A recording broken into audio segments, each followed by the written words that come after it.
तो बात शुरू करते हैं जहाँ पे हमने ख़त्म की थी। अगर आपको पिछली बातें थोड़ी कंफ्यूजिंग भी लगी हैं तो कोई बात नहीं, हम अब इसको दोबारा देख लेते हैं। असल जो हमारे इस चैप्टर के काम हैं वो बेसिकली दो से तीन ही हैं। एक, आपको बैरो रिसेप्टर रिफ्लेक्स पता हो, कीमो रिसेप्टर रिफ्लेक्स पता हो, ब्रेन ब्रिज रिफ्लेक्स हमने पहले ही डिस्कस कर लिया था उसका पता हो, और एक और रिफ्लेक्स है जिसको हम कल डिस्कस करेंगे। अगर आपको ये चार रिफ्लेक्सेस आते हैं तो ये इनफ है इस चैप्टर के लिए। अब हम एक सिनेरियो लेते हैं जिसमें एक पेशेंट है, उसको अचानक हैमरेज हो गया। हैमरेज में आपको पता है ब्लीडिंग स्टार्ट हो जाती है इंटरनली, और जो उसका आर्टीरियल प्रेशर है वो गिरने लग जाएगा। जब उस शख्स का आर्टीरियल प्रेशर गिरेगा तो जो कैरोटिड साइनस के लेवल पे बैरो रिसेप्टर्स पड़े हुए थे उनके पास जो है ब्लड का प्रेशर कम जाएगा। जब ब्लड का प्रेशर कम जाएगा तो उनकी स्ट्रेच कम होगी। स्ट्रेच कम होगी तो वो जो इम्पल्स जिस रेट पर भेजते थे वो रेट भी कम हो जाएगा, फायरिंग रेट कम हो जाएगा। ये चीज जाके जब ब्रेन में जाएगी तो ये चीज ब्रेन को स्टिमुलेट करती है कि भाई साहब सिंपैथेटिक सिस्टम जो है इसको ऑन करो, पैरासिम्पैथेटिक सिस्टम इसको बंद करो, क्योंकि हमारा प्रेशर डिक्रीज हो रहा है, हमें प्रेशर बढ़ाने की जरूरत है। तो यही सारा कुछ होता है।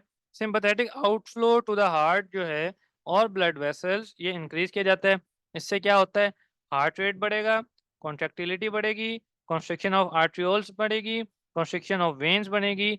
इन सब से क्या होगा, वही पॉजिटिव आइनोट्रोपिक, क्रोनोट्रोपिक, ड्रोमोट्रोपिक ये सारे इफेक्ट्स आएंगे। कॉन्स्ट्रिक्शन ऑफ आर्ट्रियोल से टोटल पेरिफेरल रेजिस्टेंस बढ़ेगी। हमने पहले ही कहा था ब्लड प्रेशर किन दो चीजों पे डिपेंड करता है, कार्डिक आउटपुट पे और टोटल पेरिफेरल रेजिस्टेंस पे। कार्डिक आउटपुट हमने बढ़ा लिया अपने हार्ट रेट कॉन्ट्रैक्टिलिटी को बढ़ाकर, और कॉन्स्ट्रिक्शन ऑफ आर्ट्रियोल्स के जरिए हमने अपना जो है क्या उसे कहते हैं, टोटल पेरिफेरल रेजिस्टेंस जो है उसको भी बढ़ा लिया। अब दोनों चीजें बढ़ गई, ब्लड का प्रेशर तो बढ़ गया, लेकिन हमें सिर्फ ब्लड का प्रेशर ही नहीं बढ़ाना बल्कि वॉल्यूम भी तो बढ़ाना है कि जो हमारे जो एरियाज हैं उन तक प्रॉपर वॉल्यूम भी तो बढ़े।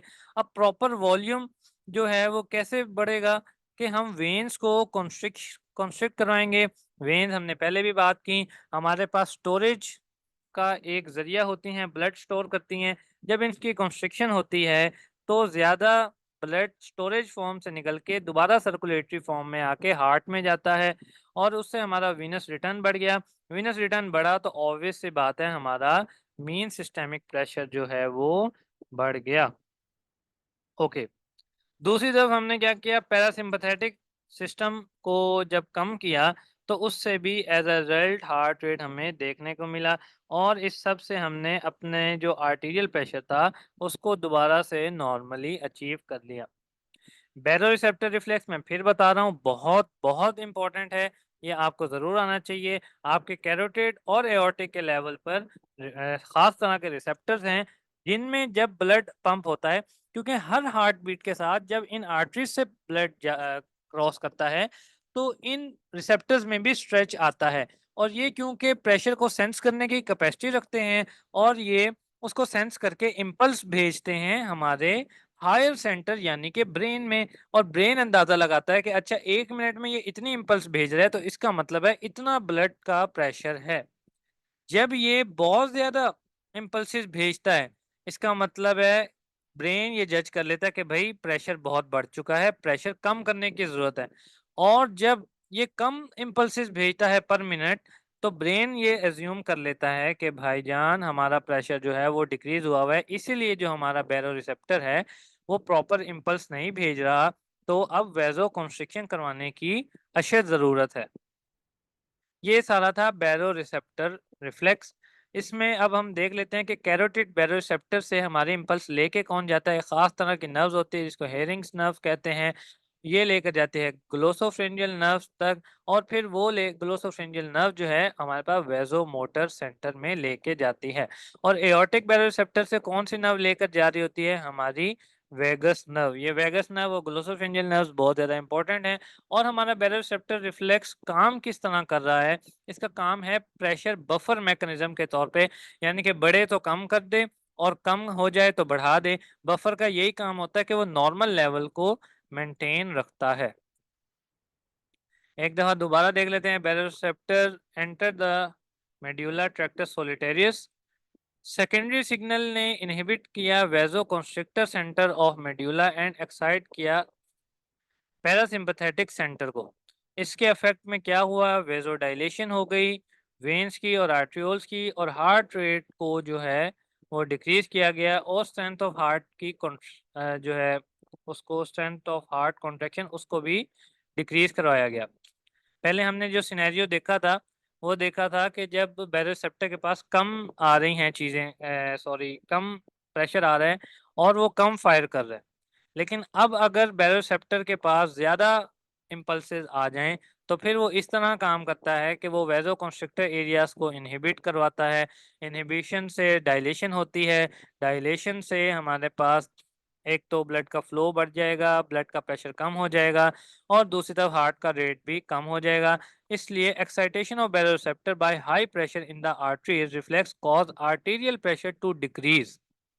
ये बात अब आपको समझ आ गई होगी कि अगर आपके पास सिनेरियो आए जिसमें आर्टीरियल प्रेशर बहुत बढ़ चुका है तो किस तरह का फ्लो चार्ट बनाना है, और अगर आए कि आर्टीरियल प्रेशर किसी भी वजह से, जैसे कि अगर वो आपको सिनेरियो दे दें कि एक शख्स है वो अचानक उसमें फेंटिंग हो गई है, बाद में पता चलता है कि भाई उसके अंदर तो इंटरनल हेमरेज हुआ है, तो ऐसे शख्स में आपका नॉर्मली आर्टीरियल प्रेशर को मेंटेन रखने के लिए कौन कौन से सिस्टम्स को इन्वॉल्व किया जाएगा, तो उसमें आपने ये करना है। एक और दफ़ा इसको देख लेते हैं थ्रू सम मोर इलस्ट्रेशंस के आर्टीरियल प्रेशर डिक्रीज हुआ, बैरोसेप्टर की फायरिंग कम हुई, उससे सिंपैथेटिक एक्टिविटी बढ़ी, वेगल एक्टिविटी कम हुई, और उसने कार्डिक आउटपुट को भी बढ़ा दिया। और ये पूरा एक तरह का कौन सा फीडबैक है हमारे पास, ये नेगेटिव फीडबैक है कि एक चीज कम हो रही है और दूसरी चीज को हम बढ़ा रहे हैं।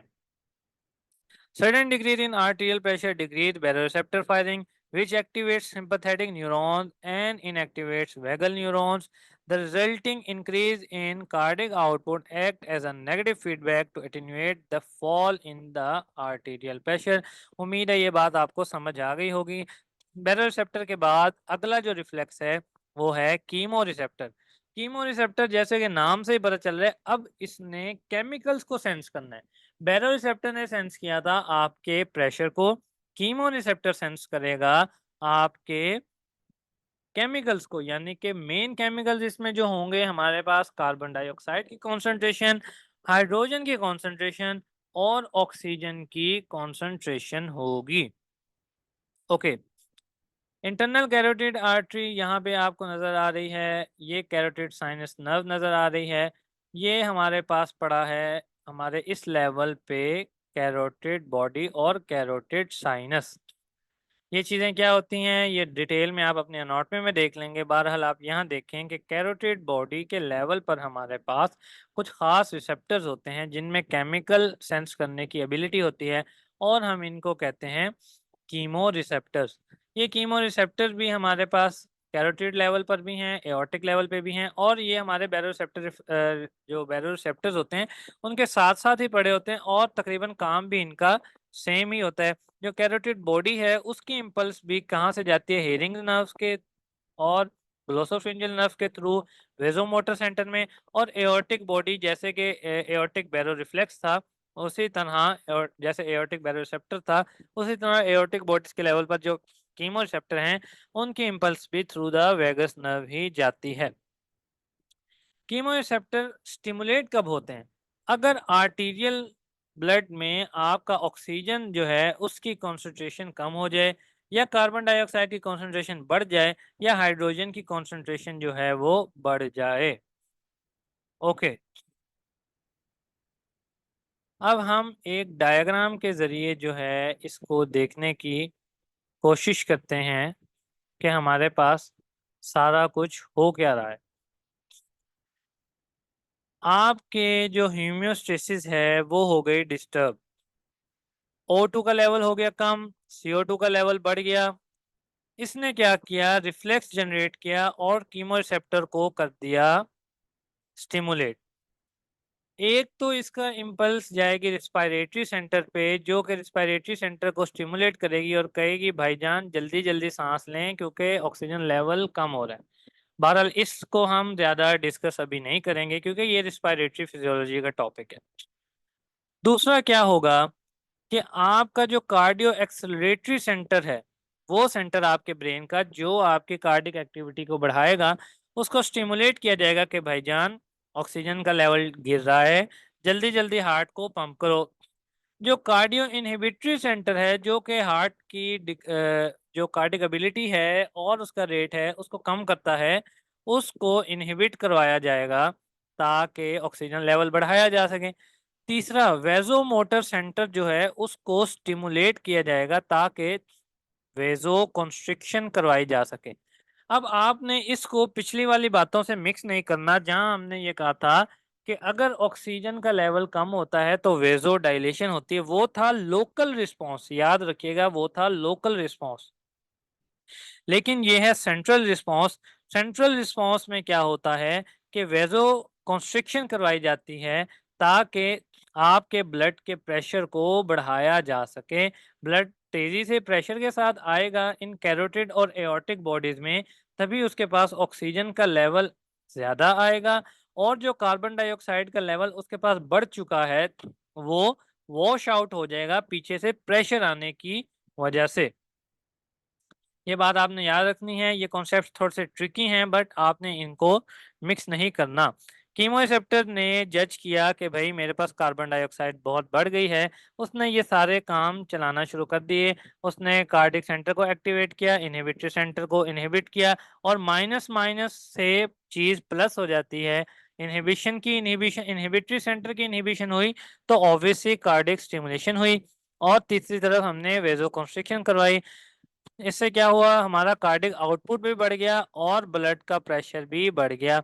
पीछे से रिस्पायरेटरी सेंटर ने भी आपकी हेल्प की और आपके O2 के लेवल को बढ़ाया, पीएच जो है उसको सेट किया, और कार्बन डाइऑक्साइड के लेवल को कम किया ब्लड में, और आपकी हेमियोस्टेसिस जो है वो दोबारा से रीस्टोर होगी। हेमियोस्टेसिस दोबारा रीस्टोर होने का मतलब है नॉर्मल O2, नॉर्मल पीएच, और कार्बन डाइऑक्साइड का लेवल जितना ब्लड में होना चाहिए उतना ही रहा।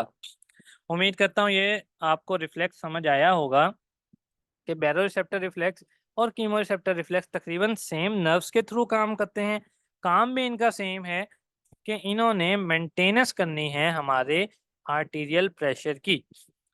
एक काम कर रहा है बैरोरिसेप्टर यानी कि प्रेशर के जरिए, प्रेशर को सेंस करके। दूसरा काम कर रहा है हमारे कीमो रिसेप्टर यानी कि केमिकल को सेंस करके। तो ये दो रिस्पॉन्सेज हमने रिफ्लेक्सेस आज पढ़े हैं, ये बहुत ज़्यादा इंपॉर्टेंट हैं। अब हमारे कुछ छोटे छोटे रिफ्लेक्सेस रह गए हैं जिनको हम कल देखेंगे। तो उम्मीद करता हूँ आज का आपको ये टॉपिक क्लियर हुआ होगा। अगर ऑल इन ऑल बात करूँ तो आपको अगर ये दो फ्लो चार्ट्स आ गए हैं तो फिर आपको आज के लेक्चर में कोई तंगी नहीं होगी। बाकी सारी थ्योरेटिकल बातें हैं जो आपने रट्टे मारने हैं, और जो मेन जो दो चीज़ें थी जो आप अपने पेपर में फ्लो चार्ट बनाएंगे और जो एग्जामिनर को अट्रैक्ट भी करेंगे, वो ये दो फ्लो चार्ट्स थे। उम्मीद करता हूँ आज का लेक्चर आपको समझ आया होगा। अगर कोई सवाल होता है तो काइंडली आप जो है वो ग्रुप में लाजमी किया करें, क्योंकि ड्यूरिंग द लेक्चर पहले ही हमारे पास टाइम शॉर्ट होता है, उस शॉर्ट टाइम में क्वेश्चन का आंसर करना जो है ज़रा मुश्किल हो जाता है। इसलिए आपके लिए ग्रुप बनाया है ताकि आप उसमें सवाल कर सकें। हमने तकरीबन अपने वास्कुलर सिस्टम के भी मेजर पोर्शंस को कवर कर लिया है। आगे हर चैप्टर में हम जस्ट जो चीज़ें इंपॉर्टेंट हैं उनको ही देखेंगे, कंप्लीट चैप्टर करने की ज़रूरत हमें नहीं है। व आखिर दावाना अनिल हम्दुलिल्लाहि रब्बिल आलमीन।